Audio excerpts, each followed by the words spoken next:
Commander Thalvin stood at the observation deck of the Coalition flagship, his 4 eyes scanning the planet below. Theta 7 looked peaceful from orbit, but he knew better. Down there, thousands of soldiers were dying in a war that seemed to have no end. He had been a military observer for 30 cycles. He had seen battles across 100 worlds. But this one troubled him deeply. The Vraxian Dominion had dug into the mining colony like parasites, and nothing the Coalition did could remove them. 2 weeks of fighting had produced nothing but corpses and failure.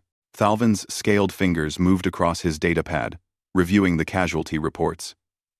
The numbers made his stomachs churn. 40% losses. 40%. The Quillari shock troops had been shredded. The Threnic aerial units had been shot from the sky. Even the mighty Volcar warriors, with their legendary strength, had failed to break the Vraxian fortifications. Observer Thalvin? A voice interrupted his thoughts. He turned to see General Cross, a Threnic commander with silver feathers and tired eyes. Yes, General? The humans have arrived. Thalvin felt a ripple of confusion through his body. Humans? The Council actually approved their deployment?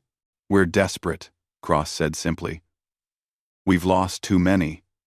Command thinks fresh troops might change something. Thalvin returned his attention to his datapad, calling up what little information existed about humans. They were new to the Coalition. Barely 200 cycles spacefaring. Their homeworld, Earth, was unremarkable. They had no natural advantages, no enhanced strength like the Volcar, no flight capability like the Threnic, no armor plating like his own Quillari people. They're average, Thalvin muttered. What do we expect them to accomplish? Nothing, Cross admitted. But we have to try something. The human transport ship docked with the flagship an hour later. Thalvin made his way to the hangar bay, his recording equipment active. His job was to document everything, to create an accurate record for Coalition archives. He would observe these humans and report what he saw. Nothing more. The hangar doors opened with a hiss of pressure equalization. The first human stepped through. He was unremarkable. Medium height by galactic standards. 2 arms, 2 legs, bilateral symmetry. No visible weapons or enhancements. He wore a simple gray uniform with minimal decoration. His face was smooth and young, perhaps in his mid-reproductive cycle. Dark hair, darker eyes that swept the hangar with calm assessment. Captain Doyun of the 5th Expeditionary Battalion, the human said, his voice carrying clearly despite the hangar's size. Requesting permission to come aboard. Granted, General Cross said. More humans filed in behind their captain. Thalvin counted 200 soldiers, each carrying standard equipment. Nothing impressive. Nothing that suggested these beings could succeed where stronger, faster, more experienced warriors had failed. One human caught Thalvin's attention, a female with sharp eyes and quick movements. She stood beside Captain Doyun, studying a holographic display of Theta 7's surface. Her fingers moved rapidly, zooming in on specific locations, marking positions with small icons. That's Lieutenant Hana, Doyun said, noticing Thalvin's attention. My tactical officer. Observer Thalvin, he introduced himself. I will be documenting your battalion's performance for Coalition records. Understood, Doyun said. His expression didn't change. No pride, no offense, no reaction at all. Just acknowledgement. The briefing room was crowded. Coalition commanders from 6 different species filled the space, all watching the humans with various degrees of skepticism. Thalvin positioned himself in a corner, his recording devices capturing every detail. General Cross activated the main holographic display. Theta 7 appeared, rotating slowly. Red zones marked Vraxian-controlled territory. It covered 70% of the colony. The situation is critical, Cross began. The Vraxians have fortified the industrial complex. Every assault has failed. We've lost 4,000 soldiers, trying to break their lines. Doyun leaned forward, studying the display. What about civilian casualties? The question seemed to surprise Cross. Minimal. The civilians evacuated early in the conflict. Good, Doyun said.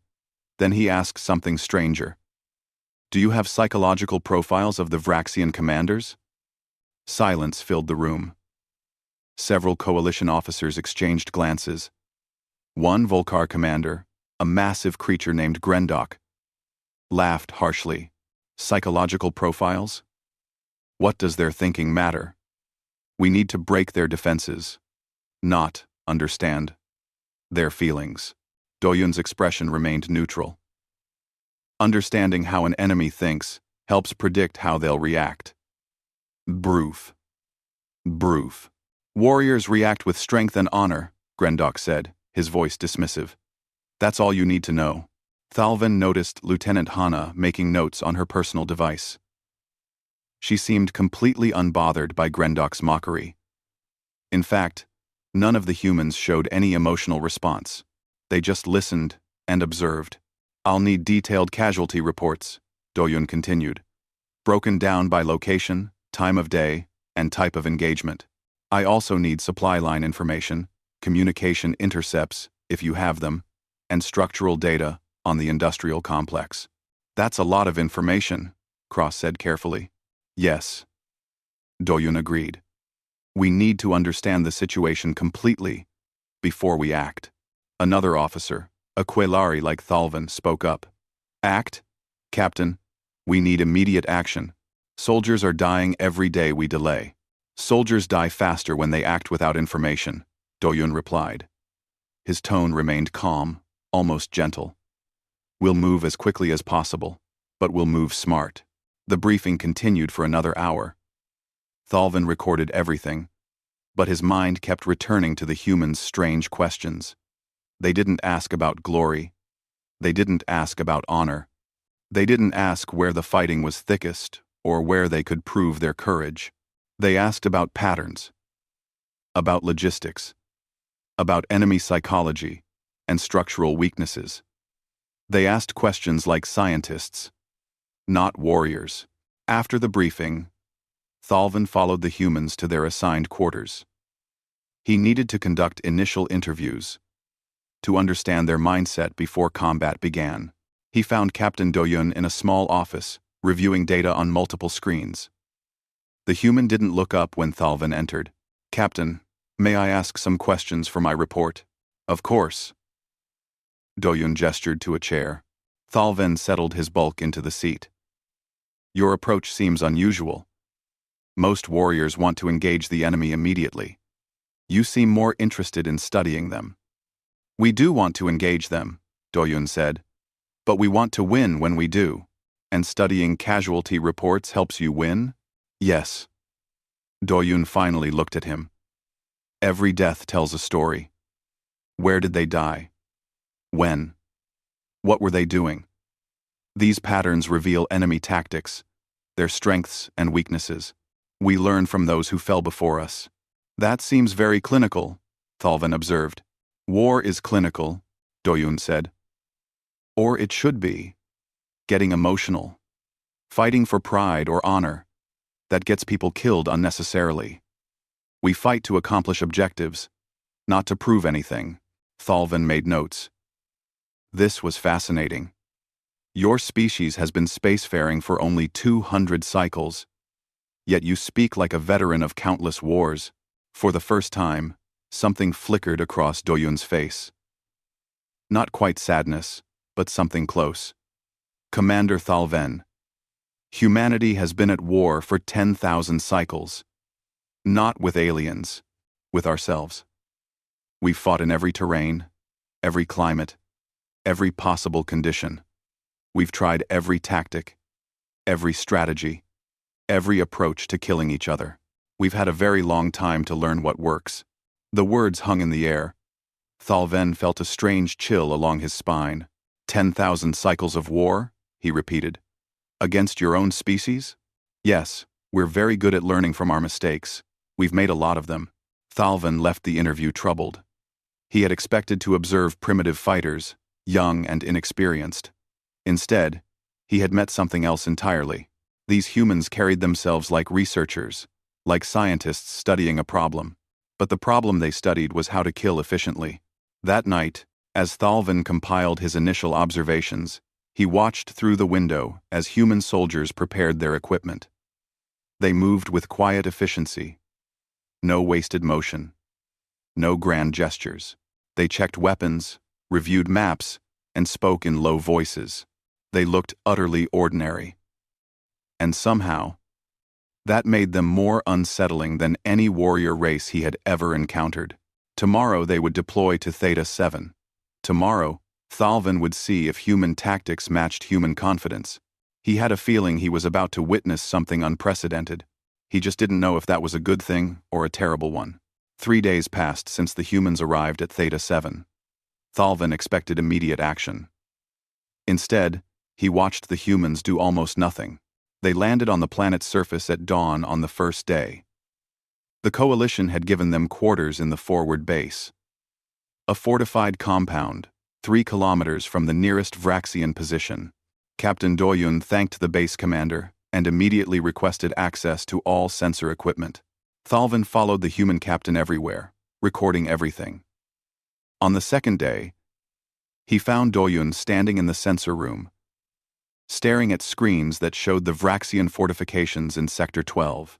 Lieutenant Hannah stood beside him, making notes on a tablet device. Sector 12 has been attacked 7 times, Hannah said, not looking up from her work. Each assault failed within 2 hours. Average casualties, 38%. What tactics did they use? Doyun asked. Direct assault, standard coalition doctrine. Advance under covering fire. Breach the walls. Engage in close combat. And it failed 7 times. Yes, sir. Doyun was quiet for a long moment. Then he said, We're not doing that. General Cross entered the sensor room, his silver feathers ruffled with frustration. Captain Doyun, your battalion has been on planet for 2 days. When will you engage the enemy? Soon, Doyun said. Soon? Coalition soldiers are dying every day. We brought you here to fight, not to stare at screens. Doyun turned to face the general. His expression remained calm, but his voice carried weight. General, if I send my soldiers into Sector 12, using the same tactics that failed 7 times before, what do you think will happen? Cross hesitated. You might succeed where others failed, or will become casualty statistic number 8. We need to understand why those assaults failed before we try something different. This is cowardice, a voice growled. Grendok the Volcar pushed into the room, his massive frame blocking the doorway. Warriors attack. They don't hide behind sensors and data. Lieutenant Hannah looked up from her tablet. Attacking without information isn't bravery. It's stupidity. The room went silent. Several coalition officers stared at Hannah with shock. No one spoke to Grendok like that. The Volcar's face darkened. You dare insult me, human? I'm not insulting you, Hannah said, her tone matter of fact. I'm stating a tactical reality. 7 assaults failed. That means the standard approach doesn't work. Trying it an 8th time and expecting different results is the definition of insanity. Grendok took a step forward. Doyun moved smoothly between them, not aggressive, just present. General Cross gave us operational control of the Sector 12 approach. We'll execute the mission our way. If we fail, you can document our mistakes. If we succeed, you might learn something. The tension held for another moment. Then Cross gestured for Grendok to stand down. You have 3 more days, Captain. Then we're trying a different approach. Understood, Doyun said. After the coalition officers left, Thalvin approached Lieutenant Hannah. You took a significant risk, speaking to Commander Grendok that way. Hannah shrugged. He's wrong. Someone needed to say it, but he could have challenged you to combat. Volcar take insults seriously. Then we would have dealt with that. But backing down from the truth doesn't help anyone. Thalvin studied the human female. She was smaller than Grendok by half, yet she had shown no fear. Not bravado or false courage, just calm certainty. It was unsettling. On the third day, things finally changed. Thalvin arrived at the human command post to find activity everywhere. Soldiers moved with purpose, checking equipment, and reviewing assignments. He found Sergeant Minho, a grizzled human with scars on his hands and face, organizing squads. "What's happening?" Thalvin asked. Minho looked up, his weathered face creasing into something that might have been a smile. "We're going to probe their defenses." "Probe? Test them, see how they react. We've been watching for 3 days. Now we see if our observations match reality." Thalvin followed Minho to an armored transport. Inside, 12 human soldiers sat in silence, weapons checked and ready. They looked relaxed, almost bored. So different from coalition soldiers before battle, who would chant war songs or recite prayers for glory. The transport moved towards Sector 12. Thalvin's instruments recorded everything, his anxiety growing with each kilometer. They were approaching the location where 7 previous assaults had failed, where thousands had died. The transport stopped 200 meters from the Vraxian fortifications. The soldiers filed out, taking positions behind cover. Thalvin crouched beside Minho, who was studying the enemy position through advanced optical equipment. "There," Minho said, pointing to a section of wall. 3 defensive emplacements, overlapping fields of fire. Sensor blind spot on the western approach. Response time to movement, approximately 12 seconds. "How do you know their response time?" Thalvin asked. Minho grinned. "Because we've been testing them for 3 days. Small movements, sensor pings, minor disturbances. Each time, we measured how long it took them to react. 12 seconds. Every time." One of the soldiers, a young female named Jiwan, spoke into her communication device. "Targets acquired. Ready for contact. Execute," Minho said. The humans opened fire. Not a sustained assault, just short, controlled bursts. They aimed at specific points on the wall, testing the defensive response. The Vraxians returned fire immediately, their weapons tearing into the ground around the human positions, but the humans were already moving. They fired, displaced, took new positions, fired again. The entire engagement lasted 90 seconds. Then Minho gave a hand signal, and the humans retreated in perfect order, their movements coordinated and precise. Back in the transport, Thalvin tried to understand what he had just witnessed. "That wasn't an assault. You barely engaged them. That was reconnaissance by fire," Minho explained. "We confirmed their defensive positions, measured their response patterns, and identified communication delays between their units. Now we know exactly what we're dealing with. But you accomplished nothing. You didn't damage their fortifications or kill any enemies. We accomplished everything we needed to," Minho said. "Now we know how to win." Back at the command post, Thalvin watched Lieutenant Hana add new data to her tactical map. Every defensive position was marked. Every response time was calculated. Every blind spot was identified. The humans had turned 3 days of observation and 90 seconds of combat into a complete picture of enemy capabilities. "This is how you fight?" Thalvin asked Doyun. "This is how we prepare," Doyun corrected. "Fighting comes after preparation." That evening, the Coalition Command Center received a message from the Vraxian forces. Commander Ruthak, leader of the Sector 12 defenses, sent a challenge directed specifically at the humans. "So the newcomers finally showed themselves," the message read.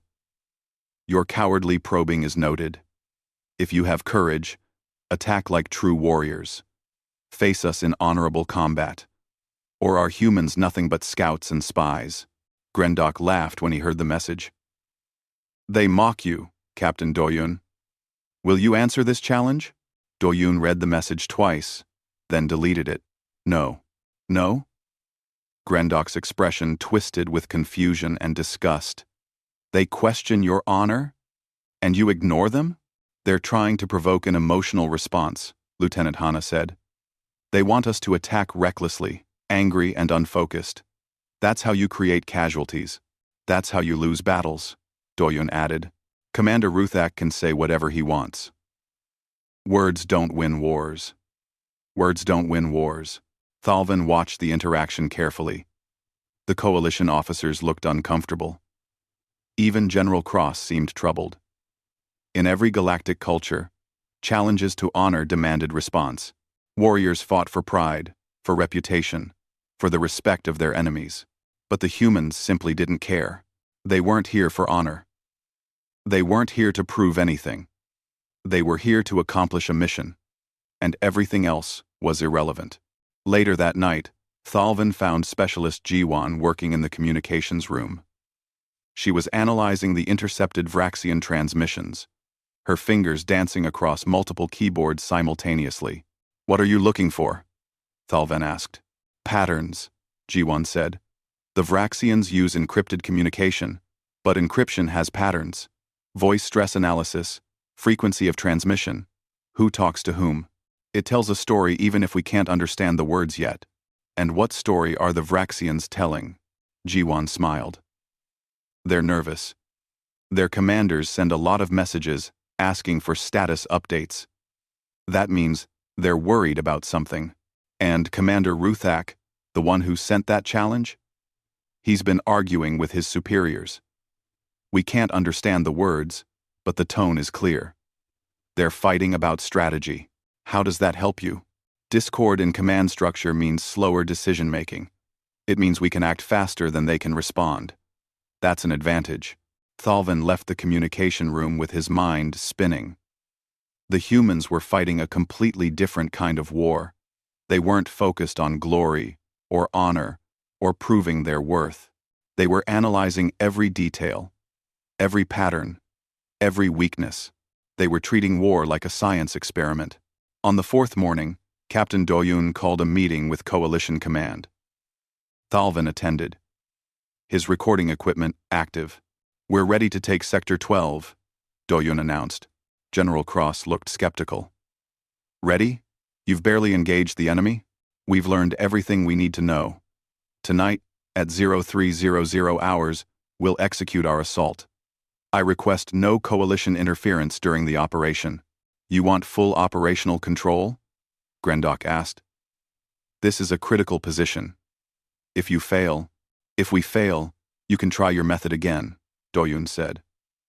"But we won't fail." The confidence in his voice wasn't boastful. It was simply stated fact, like commenting on the weather.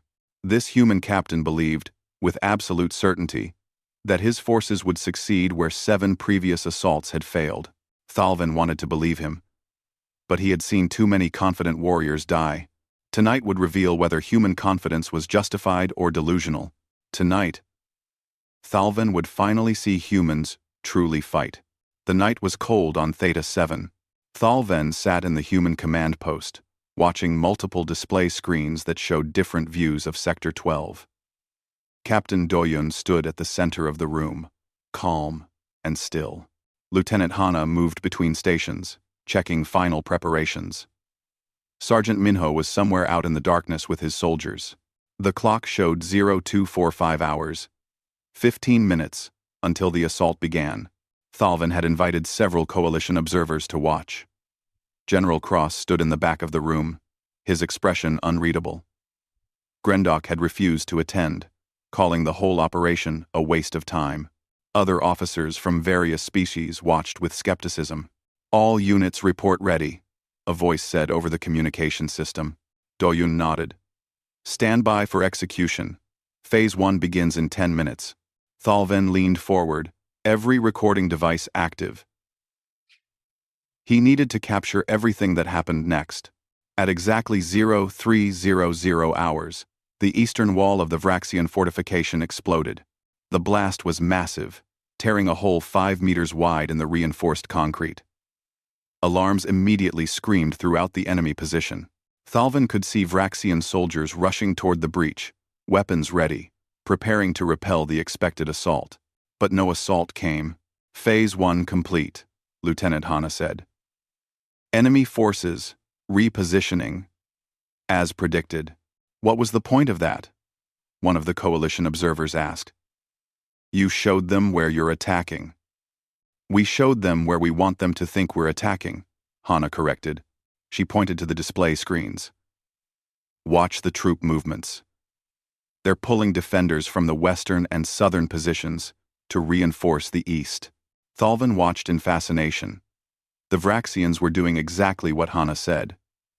Half their forces were moving toward the blast site, leaving other sections of their fortification weakened. Phase 2, Doyun said. Execute. Specialist Ji-won's fingers moved rapidly across her keyboard.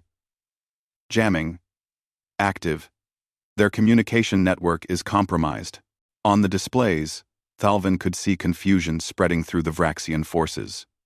Officers were trying to communicate, but their devices weren't working properly. Commands weren't reaching their soldiers. The organized response started to fall apart. How are you jamming them? General Cross asked, moving closer to the displays. We intercepted their communication codes over the past 3 days, Ji-won explained without looking away from her screens. We're not just jamming them. We're feeding them false commands using their own system. Their officers think they're talking to each other, but they're actually talking to us. That's impossible, Cross said. Vraxian encryption is military grade. It's very good encryption, Ji-won agreed. But no encryption is perfect. Given enough time and computing power, everything breaks. We had 3 days. Thalvin felt something close to awe. The humans hadn't just studied the enemy position. They had infiltrated the enemy communication network. They were controlling the battlefield before the battle even truly began. Phase 3, Doyun said. All units, advance. This was the moment Thalvin had been waiting for. The actual assault. He expected to see human soldiers charging toward the breach in the eastern wall, following standard coalition tactics. Instead, the main assault came from underground. Corporal Taejin, the human combat engineer, had spent 3 days studying the industrial complex's structure. He had found something no one else noticed: maintenance tunnels beneath the complex, built when the colony was first established. They were old, unmarked on current maps, forgotten by everyone. Everyone except the humans. Sergeant Minho's squads emerged from tunnel access points inside the Vraxian perimeter. They appeared in 3 locations simultaneously. Behind the enemy's defensive lines, the Vraxians, focused on the breach in the eastern wall and confused by false communications, had no idea the humans were already inside. What happened next wasn't like any battle Thalvin had ever witnessed. The humans didn't charge. They didn't seek glorious combat. They moved through the complex like water flowing downhill, finding every gap in the enemy defense, avoiding strong points, isolating Vraxian units from each other. When they encountered resistance, they didn't attack directly. They used smoke grenades to block visibility, flash grenades to disorient, and then moved around the resistance entirely. They weren't trying to kill every enemy. They were trying to control the battlefield. A Vraxian machine gun nest opened fire on one human squad. Instead of assaulting the position, the humans retreated into cover. 30 seconds later, the building containing the machine gun nest collapsed. Taejin had placed explosive charges on the structural supports. The machine gunners weren't killed by the collapse. They were trapped in rubble, unable to fight. Mission accomplished without firing a shot. This is incredible, General Cross whispered, staring at the displays. They're not fighting the Vraxians. They're removing them from the battlefield. Fighting is expensive, Doyun said, his eyes never leaving the screens. Every engagement costs time and lives. We only fight when we have no other choice. Thalvin watched a human squad encounter a group of Vraxian soldiers in a narrow corridor. Both sides had weapons ready. A traditional firefight would be bloody, with casualties on both sides. Instead, the humans threw grenades. Not explosive grenades, but gas grenades that released a thick, choking smoke. The Vraxians couldn't see, couldn't breathe properly. They stumbled backward, trying to escape the smoke. The humans followed in protective masks, weapons ready but not firing. When the Vraxians finally cleared the smoke and raised their weapons, They found themselves surrounded by human soldiers from multiple directions. Crossfire positions. Overlapping fields of fire. No chance of survival if they fought. The Vraxians surrendered. The entire encounter lasted 40 seconds. 0 casualties on either side. "They're not even killing them," one coalition observer said, sounding confused. "Prisoners can't fight," Lieutenant Hanna explained. "A dead enemy is neutralized. A captured enemy is neutralized. But capturing them means we don't lose soldiers killing them. And it damages enemy morale more effectively." The assault continued for 4 hours. Thalvin watched humans use tactics he had never seen before. They created bottlenecks that funneled enemy soldiers into kill zones, then offered those soldiers safe surrender instead of slaughter. They disabled power systems to plunge sections of the complex into darkness, then used night vision equipment to move through the dark while Vraxians stumbled blind. When Vraxian commanders tried to organize a counterattack, they found their communications still compromised. Orders went to the wrong units. Reinforcements arrived at the wrong locations. The entire defensive structure fell apart. At 0712 hours, Sergeant Minho's voice came over the communication system. Sector 12. Secured. All primary objectives achieved. The command post was silent. Coalition officers stared at the displays in disbelief. "Casualties?" Doyon asked. 17 wounded, sir. None critical. No fatalities. Enemy casualties? Approximately 200 killed, 600 wounded, 800 captured. The rest retreated to secondary positions. Thalvin did the calculations in his mind. The humans had taken a position that had defeated 7 previous assaults. A position where thousands of coalition soldiers had died, and they had done it in 4 hours with 0 deaths. "How?" General Cross asked, his voice barely above a whisper. "How is this possible?" "Preparation," Captain Doyun said simply. "We spent 3 days learning everything about the enemy, their tactics, their response times, their communication systems, their defensive positions. Then we designed an approach that avoided their strengths and exploited their weaknesses." "But you made it look easy," Cross said. "It wasn't easy," Doyun replied. "It was efficient. There's a difference." Thalvin left the command post in a daze. His recording equipment had captured everything, but he still struggled to believe what he had seen. He made his way to the battlefield itself, wanting to see the aftermath with his own eyes. Sector 12 was a mess of smoke and rubble, but it was eerily quiet. No screaming wounded, no desperate last stands, just human soldiers efficiently securing the area, treating both their own wounded and captured Vraxians with the same professional care. He found a human medic named Unji, working on a badly wounded Vraxian soldier. She worked quickly and competently, her hands steady as she applied medical supplies to the alien's injuries. "Why are you helping him?" Thalvin asked. "He was trying to kill you an hour ago." Unji looked up, surprised by the question. "The fight is over. He's not a soldier anymore. He's just someone who's hurt. But he's your enemy. He was my enemy. Now he's my patient. Once someone surrenders or is unable to fight, they're entitled to medical care. That's not mercy. That's just basic decency." Thalvin watched her work, his mind struggling with the contradiction. These humans had been ruthlessly efficient in combat.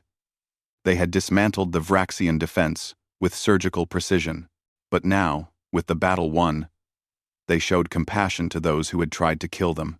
He found Captain Doyon inspecting the captured fortifications. The human captain looked tired but satisfied. "I need to understand," Thalvin said. "You fight with such efficiency, such cold calculation. But then you show mercy to defeated enemies. How do you reconcile these two things?" Doyun was quiet for a moment, watching his soldiers work. "War is sometimes necessary, but it's never good. When we fight to win, as quickly and efficiently as possible. We don't waste lives, theirs or ours. But once the fighting stops, there's no point in cruelty. The Vraxians who surrendered aren't threats anymore. They're just people who lost. Maybe tomorrow they'll be allies. Maybe they'll go home to their families. Either way, treating them well costs us nothing and might prevent future wars. You think very far ahead, Thalvin observed. We have to. Humans have been fighting each other for thousands of years. We've learned that every war eventually ends. What happens after the war is just as important as winning it. Enemies today can be friends tomorrow, but only if you give them reasons to be friends instead of reasons for revenge. Thalvin recorded these words carefully. They would be important for his report. As the sun rose over Theta 7, Thalvin stood on a hill overlooking Sector 12. Human soldiers moved through the captured position, efficient and calm. The battle that had seemed impossible just hours ago was now history. He had watched coalition forces fail here 7 times. 7 times, warriors had charged bravely into enemy fire, fighting with honor and courage, and 7 times, they had failed. Then humans had arrived. They hadn't charged bravely. They hadn't fought with traditional honor. They had studied, planned, and executed their attack with cold precision. And they had succeeded. The success at Sector 12 changed everything. Coalition Command, which had been skeptical of the humans, now looked at them with new eyes. Within 2 days, Captain Doyun was called to a major strategic meeting. Thalvin attended as an observer, his recording equipment capturing every word. General Cross stood before a massive holographic display of Theta 7. The red zones, marking Vraxian territory, had shrunk, but one large area remained. The fusion reactor complex at the colony's center. This is their last stronghold, Cross said, his voice grave. 12,000 Vraxian soldiers have fortified the reactor complex. It's designed to withstand orbital bombardment. We can't destroy it without losing the colony's main power source. How long will a siege take? Asked a Threnic commander. Previous estimates suggested 3 to 4 months. Even then, success isn't guaranteed. The room fell into unhappy silence. 4 months of siege would cost thousands more lives. The coalition couldn't sustain those losses. Captain Doyun, Cross said, you've proven your tactical abilities. What do you think? Doyun studied the holographic display for several minutes, rotating it, zooming in on different sections. Finally, he spoke. I think we can take it in 3 days. The room erupted. Officers from multiple species shouted their disbelief. Grendok, who had been forced to acknowledge the Sector 12 victory, stood up angrily. 3 days? That's impossible. Even with your tricks, you can't overcome 12,000 defenders in 3 days. I didn't say it would be easy, Doyun replied calmly. How? General Cross asked, his tone careful. Doyun pointed to the display. We don't attack the fortress. We attack the decision to defend it. Thalvin leaned forward. This was a new concept. Attack the decision itself? Explain, Cross said. Those 12,000 soldiers are defending because they believe they must, Doyun said. They think it's their only option.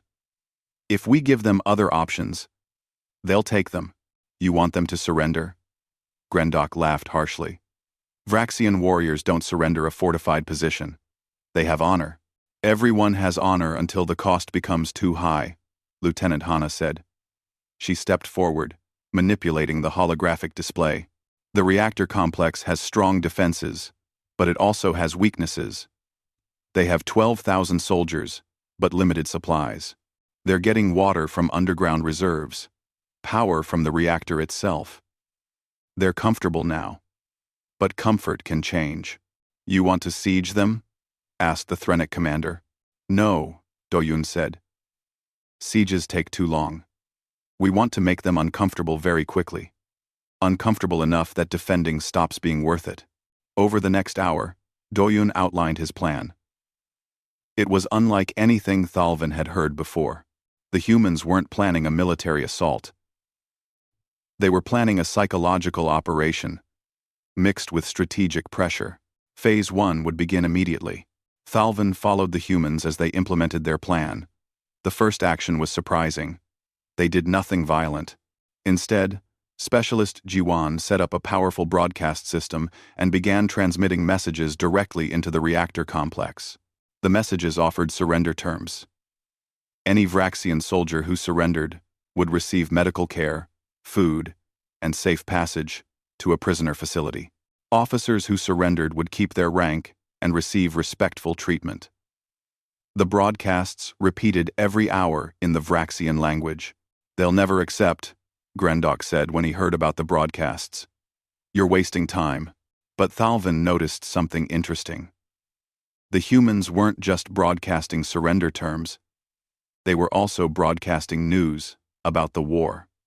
They told the Vraxian defenders that Sector 12 had fallen, that coalition forces were winning across the planet, that reinforcements weren't coming. Some of it was true. Some of it was exaggerated. But all of it was designed to make the defenders doubt. On the second day, something unexpected happened. A small group of Vraxian soldiers walked out of the reactor complex with their hands raised. 58 soldiers, led by a junior officer, surrendered voluntarily. The coalition forces were shocked. Vraxians didn't surrender, but the humans had expected this. They treated the surrendered soldiers well, giving them food and medical attention. They recorded video of the treatment and broadcast it back to the reactor complex. "Look," the broadcast said, "your comrades are safe. They're being treated with respect. You can choose the same." "Look," the broadcasts. Thalvin interviewed Captain Doyun about this approach. "You're using their own soldiers against them?" "Some. We're showing their soldiers that surrender is a viable option," Doyun corrected. "Fear keeps people fighting, even when they want to stop. Fear that they'll be killed, that they'll be tortured, that surrender is worse than death." More soldiers began to defect. Not huge numbers, but a steady stream. By the end of the second day, 600 Vraxians had surrendered. Then Phase 2 began. Tajin's combat engineers identified the water supply lines feeding the reactor complex. They didn't destroy them. That would have been a war crime, forcing the defenders to die of thirst. Instead, they contaminated the water with a harmless but foul-tasting chemical. The water was safe to drink, but it tasted terrible. At the same time, human drones began limited strikes on the power distribution system, not the reactor itself, but the distribution network. Parts of the complex lost power, not everywhere, just random sections. Air conditioning failed. Lights flickered. The fortress remained defensible, but it became uncomfortable. "You're making them miserable," Thalvin observed. "We're making them question whether defending is worth it," Lieutenant Hanna explained. "They can still fight. They can still hold the position. But every day, it gets a little worse. The water tastes bad. The power is unreliable. Soldiers are defecting. Command is probably arguing about what to do. That doubt, that discomfort, it adds up." On the third day, something remarkable happened. Specialist Jiwan detected unusual communication traffic from inside the complex. The Vraxian command structure was fracturing. Junior officers were questioning orders. Soldiers were arguing with their superiors. "They're breaking," Jiwan reported. "The broadcasts, the defections, the declining conditions. It's all working. Command authority is collapsing. Time for Phase 3, Doyun said. Phase 3 was the boldest move yet. Sergeant Minho led a small team of just 12 soldiers into the reactor complex. Not to attack, but to infiltrate. They used the same approach that had worked at Sector 12. Underground maintenance tunnels, old and forgotten. The Vraxians never imagined anyone could enter their fortress undetected. But the humans could. Minho's team had a specific objective: capture the Vraxian Supreme Commander, Warlord Kren. Not kill him, capture him alive. Thalvin watched from the command center as Minho's team moved through the complex's lower levels. They used defector information to navigate, avoiding patrols and security systems. The operation took 6 hours of careful movement. At 0400 hours on the third day, Minho's voice came over the communication system. Package secured. Exfiltrating now. They had captured Warlord Kren from the center of his own fortress. The psychological impact was immediate and devastating. When the sun rose and Vraxian soldiers realized their commander was gone, captured without a shot fired, morale collapsed completely. The humans broadcast video of Warlord Kren. He was unharmed, sitting in a comfortable chair, drinking water. He looked tired and defeated, but not abused. "The war is over," Doyun's voice said in the broadcast. "Your commander has been captured. Your fortress is compromised. You can continue fighting and die for nothing, or you can surrender with honor and go home to your families. Choose." By midday, the surrender began. Not individual soldiers this time, but entire units. Companies of soldiers walked out of the reactor complex with their weapons lowered. Some officers tried to stop them, but they were ignored or arrested by their own troops. By evening, the reactor complex was under coalition control. 12,000 Vraxian soldiers had surrendered. The battle was over. Total time: 67 hours. Human casualties: 8 wounded, 1 killed. Thalven learned about the single fatality with deep interest. Private Junho had been part of a team clearing unexploded traps in the complex's outer perimeter. He had found a sophisticated explosive device and was attempting to disarm it when it detonated.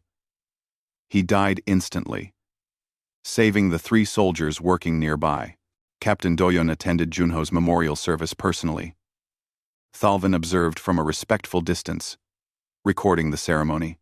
The humans didn't glorify Junho's death. They didn't call him a hero who died in glorious combat. They simply honored him as someone who had done his duty and saved others. His death was treated as a loss, not a triumph. Later, Thalven found Doyun standing alone, looking at the reactor complex in the distance. "You won," Thalven said. "A victory beyond anything the Coalition thought possible, yet you seem troubled." "Junho died," Doyun said simply. "That's one death too many, but you saved thousands of lives, both Coalition and Vraxian. Your tactics prevented massive casualties." "I know. But that doesn't bring Junho back to his family."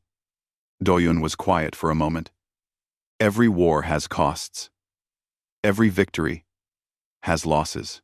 We try to minimize them, but we can't eliminate them. That's the burden of command. You make decisions, and people die based on those decisions.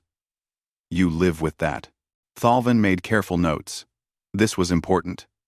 The humans had won a stunning victory, but they didn't celebrate. They acknowledged the cost. The captured warlord Kren was brought to Coalition headquarters. Thalven expected to see him humiliated or paraded as a trophy. Instead, Captain Doyun visited him privately. Thalven's recording equipment captured their conversation. "Why do you show me respect?" Kren asked. He looked old and tired. "I am defeated. I am your prisoner." "You're defeated," Doyun agreed. "But defeat doesn't remove dignity.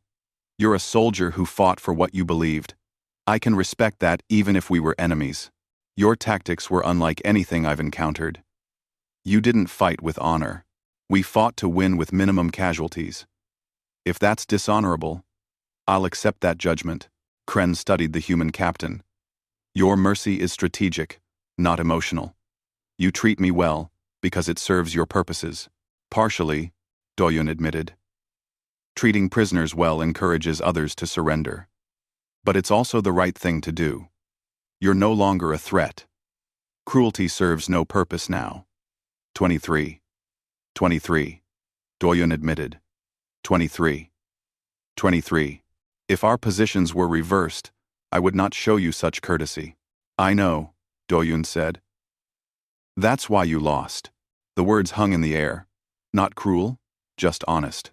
"What happens now?" Kreen asked. "Now we end this war. You'll be a prisoner for a time. Maybe you'll become an ally. Either way, the war ends, and life continues. After Doyun left, Thalven approached Warlord Kren. "May I ask your impression of the humans?" Kren looked at him with ancient eyes. "They're terrifying. Not because they're strong or brutal, because they're efficient. They turned my own fortress against me. They made my soldiers doubt. They captured me from within my own stronghold, and they did it all while barely firing a shot." He paused. "If humans ever become your enemies, observer, pray to whatever gods you believe in, because they will defeat you, and you won't even understand how until it's over." 1. The 70 with a sound. 2-1.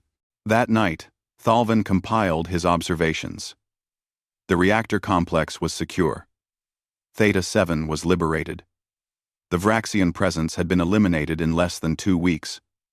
With minimal casualties, the humans had done what seemed impossible, and they had forever changed how Thalven understood warfare. 2 weeks had passed since the fall of the reactor complex. Theta 7 was secure, its mining operations slowly returning to normal. The Vraxian threat had been eliminated.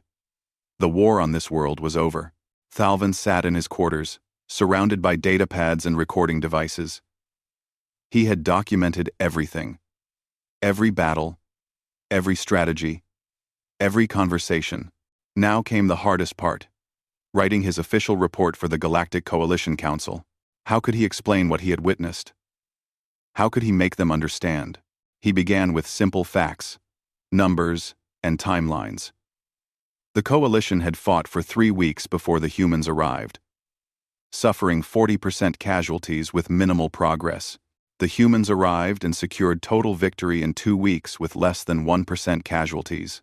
But numbers didn't capture the truth. They didn't explain the how or the why. Thalven thought about his first meeting with Captain Doyun, the calm human who asked strange questions about enemy psychology instead of asking where he could prove his courage. That should have been his first hint.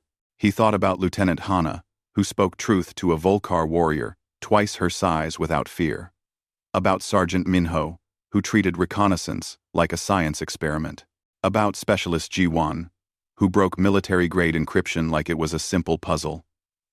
About Corporal Taejin, who found forgotten tunnels beneath an enemy fortress. Each human had been individually unremarkable. No enhanced strength or speed. No natural weapons or armor. Just average beings by galactic standards. But together, they had been unstoppable. Thalven started writing. His fingers moved across the datapad, trying to find words adequate to describe what he had seen. "I came to Theta 7, expecting to observe primitive warriors. New to space travel, inexperienced in galactic warfare, lacking the natural advantages of other coalition species. I expected them to fail." He paused, considering his next words carefully. "Instead, I witnessed the most sophisticated warfare doctrine in coalition history.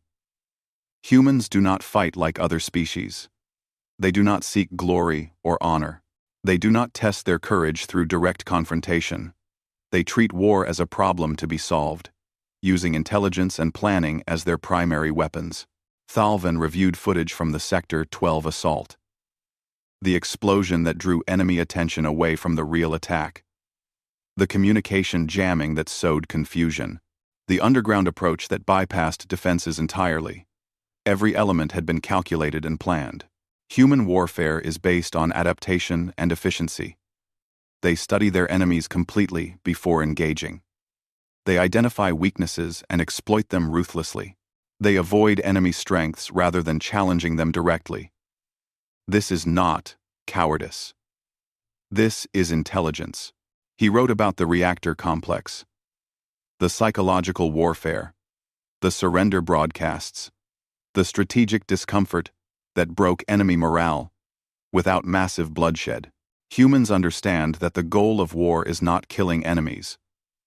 The goal is achieving objectives.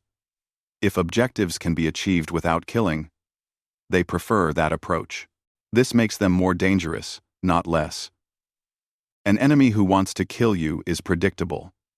An enemy who wants to make you surrender through psychological pressure is far harder to counter. A message notification interrupted his writing. General Cross was requesting his presence at Coalition headquarters. Thalvin saved his work and made his way to the headquarters building. He found a large meeting room filled with Coalition officers from multiple species. Captain Do-Yun stood at the front, looking slightly uncomfortable with all the attention. General Cross called the meeting to order. We've gathered to discuss the results of the Theta 7 campaign. Captain Do-Yun, your tactics have proven extraordinarily effective. The Coalition Council is very interested in understanding and potentially adopting human warfare methods. Several officers spoke, asking questions about specific tactics. How did the humans gather intelligence so quickly? How did they maintain such precise coordination? How did they break enemy morale without direct confrontation? Do-Yun answered each question patiently, but Thalvin noticed something. The human captain seemed reluctant to share some information. Not secretive exactly, but careful. Commander Grendok stood, his massive frame dominating the room. To Thalvin's surprise, the Volkar's earlier hostility had changed to something like respect. I questioned human courage, Grendok said, his voice gruff.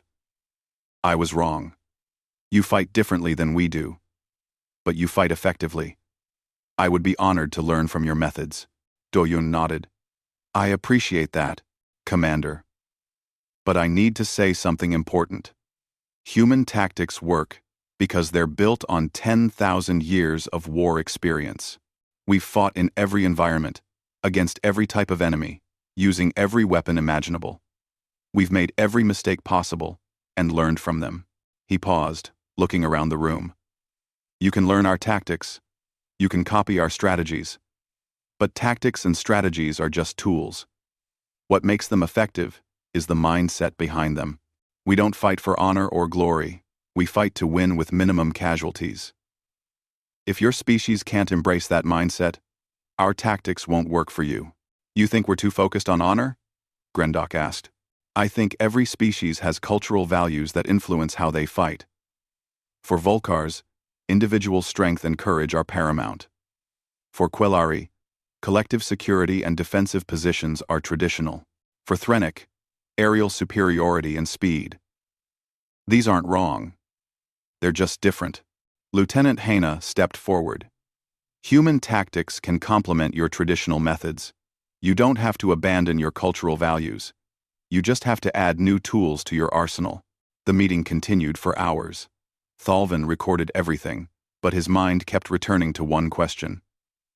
Were humans actually more dangerous than anyone realized? Later that evening, he found Captain Do-Yun preparing for departure. The human battalion would be leaving Theta 7 soon, heading to another conflict zone where Coalition forces needed help. Captain, Thalvin said, may I ask you a personal question? Of course. Your species has been at war with itself for 10,000 years. How do you live with that history? Doesn't it weigh on you? Do-Yun looked at him for a long moment. Every day, humans have killed more humans than any alien species could imagine. We've committed terrible atrocities. We've made horrible mistakes. Our history is soaked in blood. Then how do you continue? Because we remember. Every war, every battle, every unnecessary death. We study our history not to glorify it, but to learn from it. We promise ourselves that next time we'll be smarter. Next time we'll lose fewer lives. Next time we'll find a better way. And if there's no next time? If humanity never has to fight again? Do-Yun smiled. But it was a sad smile. Then we'll have finally learned enough. But I don't think that day will come in my lifetime. Maybe in 1,000 years. Maybe never. Until then, if we must fight, we owe it to those who die to fight as intelligently as possible. Thalvin returned to his quarters and continued writing his report. He wrote about human adaptability, about their collective intelligence, about their willingness to abandon unsuccessful tactics immediately. But he also wrote a warning. The Coalition must understand what humanity represents. They are not individually superior to other species, but they have spent millennia perfecting the art of war. Not against aliens with different biology and psychology, but against themselves. They understand how intelligent beings think and react because they've been fighting intelligent beings forever. He wrote about the reactor complex assault. 400 humans defeating 12,000 entrenched enemies in 67 hours. Not through superior firepower or physical strength, but through psychology and strategy. If humans remain our allies, they will make the coalition stronger than ever before. Their tactics and strategies can revolutionize how we approach conflict. But the Coalition Council must also consider a darker possibility. Thalvin hesitated before writing the next section. This was the part that troubled him most. If humans ever become our enemies, we may not survive the conflict. They have demonstrated abilities in intelligence gathering, psychological warfare, and strategic planning that exceed anything in coalition history. More concerning, they adapt rapidly. If we defeat one human tactic, they will immediately develop 3 new ones. They do not cling to tradition. They do not fight for honor. They fight to win.